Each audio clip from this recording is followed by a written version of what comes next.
Ιωαννίδη. Πιστεύω ότι ο Γιάννης είναι, πρώτα απ' όλα είναι φίλος. Έχουμε περάσει πολλά μαζί. Πιστεύω και είναι πολύ ευαίσθητος άνθρωπος. Δεν είναι αυτό που δείχνει στον κόσμο. Αυτό είναι μια παραπλάνηση λόγω της δουλειάς του, ότι πρέπει να δείχνει ότι είναι σκληρός για να πετύχει στο έργο του. Όπως είπα, έχουμε περάσει πάρα πολλά μαζί. Σίγουρα είναι και εγωιστής και σε αυτό το άθλημα πιστεύω ότι και όλα τα αθλήματα, αν θες να πετύχεις, πρέπει να είσαι και εγωιστής. Είναι νικητής, τα αποτελέσματα το έχουν αποδείξει και πιστεύω ότι είναι ο καλύτερος Έλληνας προπονητής που έχει περάσει. Περάσουν πάρα πολλές χαρές και πίκρες. Εγώ θα έλεγα πιο πολλές χαρές περάσαμε μαζί. Πώς είχε, εγώ δεν θα πω μπαμπά, σαν ένας μεγάλος αδελφός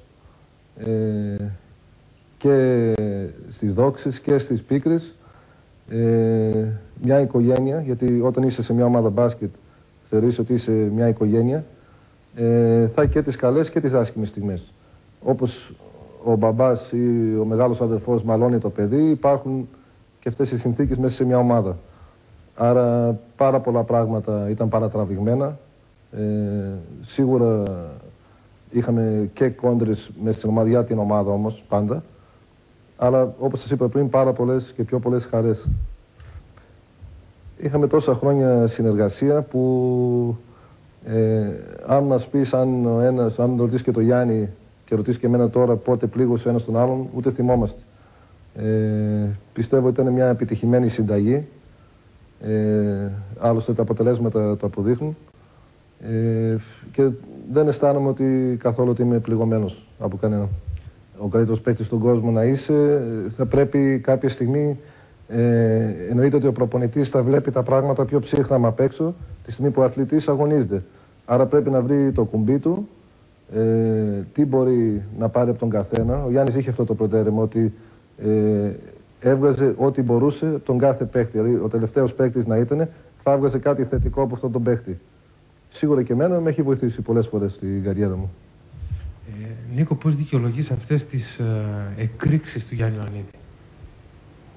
Όπως σας είπα και πριν, πιστεύω οι εκρήξεις αυτές ότι είναι πάρα πολύ εγωιστής, θέλει να κερδίζει. Δεν είναι ψεύτικος, εκείνη τη στιγμή δεν μπορεί να κρύψει τον εαυτό του. Αν αισθάνεται ότι πρέπει να φωνάξει ή πρέπει να μαλώσει με την διαιτητές ή με κάποιον παίχτη, θα το κάνει, δεν θα προσποιείται για το καλό της ομάδας, για το αποτέλεσμα. Πιστεύω ότι είναι πολεμιστής, θα κάνει τα πάντα ό,τι μπορεί και θα θυσιάσει και τον εαυτό του για να κερδίσει η ομάδα του. Μειονεκτήματα πιστεύω ότι δεν μπορεί να κρυφτεί, αν μπορείς να το πεις μειονέκτημα αυτό, ότι δεν μπορεί να κρυφτεί αυτό που αισθάνεται και ίσως παρεξηγείται αυτό από τον κόσμο. Όταν τον βλέπω να φωνάζει και να ουλιάζει, ξέρω εγώ, στον πάγκο, ίσως αυτό παρεξηγείται από τον κόσμο. Κάποιοι, Νίκο, τον θεωρούν ξεπερασμένο. Η πεποίθηση του Νίκο Γκάλη ποια είναι? Να σου πω κάτι, υπάρχουν πολλοί εχθροί σε αυτό το χώρο.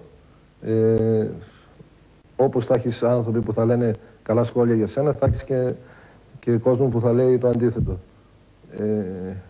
Το αν είναι ξεπερασμένο, εγώ πιστεύω μέχρι το πρόπερση που ήταν ακόμα σε ομάδα, έδειχνε ότι η ομάδα του ακόμα κερδίζει. Δηλαδή με μια πίεση, ένα τελικό κύκλο πρωταθλητριών, δεν μπορεί να θεωρηθεί αυτό καθόλου αποτυχία, είναι επιτυχία.